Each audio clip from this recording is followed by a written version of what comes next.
Doing well. So I got another video for you guys today. I'm talking about when to shimmy. So the shimmy is considered the meta in Street Fighter V in terms of one of the tools you can use to open up your opponents and expose their defense, right? So what is a shimmy? A shimmy, for anybody who doesn't know, is basically when you walk out of your opponent's, typically you're trying to bait out a throw. So I'm just gonna say when you walk out of your opponent's throw range, most often it's done on their wake up.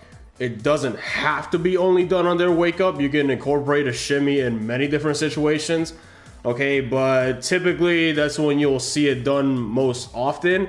But when you start getting into higher level play, you know, you'll see people throwing in shimmies in all kinds of situations. So it's pretty versatile in terms of when you can use it. Because I mean, the concept is very simple. You know, you're either already in their range and you walk back, or you walk in their range and then you walk back, right? And you can incorporate the shimmy with buttons as well. So another very strong tool that if you're not using it, and you should be, is the jab shimmy, right? So it's when you jab and then walk back and then, you know, whiff punish their throw or whatever. But I want to talk about more the concept of just situationally, when should you shimmy, okay? Because a lot of people, you know, when it comes to using this, you might not be using it in the most appropriate times. So in my experience, the best time, and this is, I'll try to make this a real short video. The best time to shimmy, really, I'm not going to show a whole bunch of tech on screen.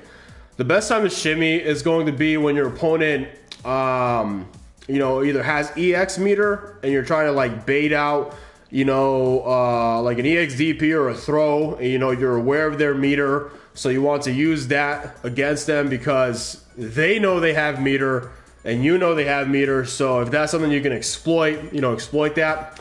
And then you also want to start shimmying. Let's say after you have observed your opponent's habits, right? So let's say you're grabbing your opponent and they're taking the throw. I promise you, your opponent does not want to take the throw all day. So at a certain point, they're going to press a button, okay? And that's when you can incorporate a shimmy, right?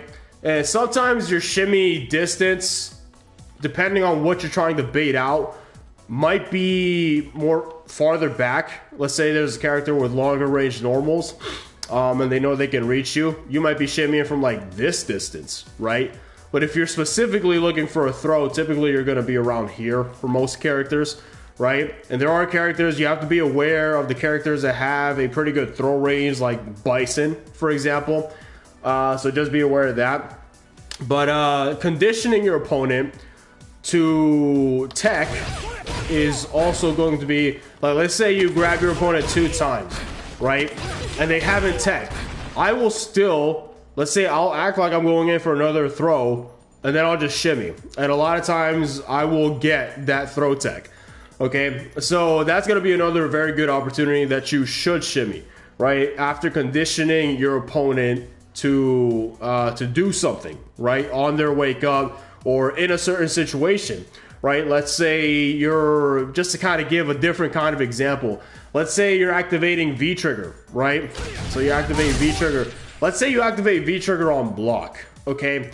Because a lot of characters, like if you're playing Ken and you're playing against somebody else and you activate V trigger on block, they're going to be a lot more prone to thinking, because you did not confirm V trigger activation off a hit, they're going to be a lot more prone to thinking that you're going to go for a throw. So if you do activate V trigger on block, it could be worth it in many different situations to actually just shimmy and place some continuing pressure to open up your opponent. Okay, so that's another situation where you can think about shimmying. But here's what I really want to say as well.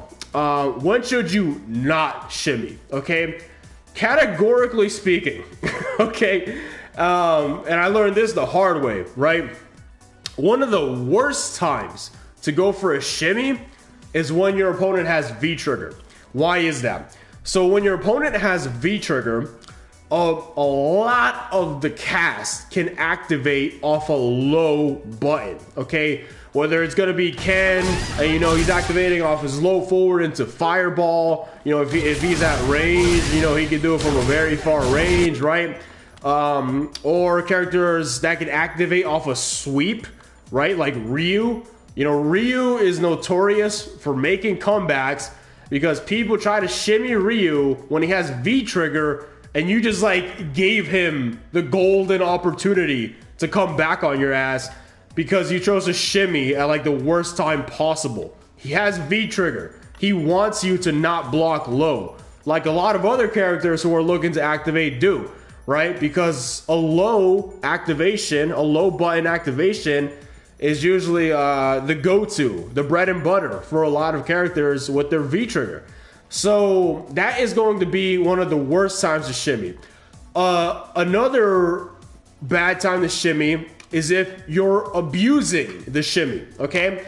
Now, I typically try to, like, if somebody is literally teching every time, you know, I usually won't mind, like, abusing it, right? Because they just don't get the fact that they're not supposed to tech the throw. Just take the throw, right? Like they always say. But when you start getting into higher level play, once you shimmy somebody like 2 times in a row, a lot of people, they'll start really looking intentionally for it.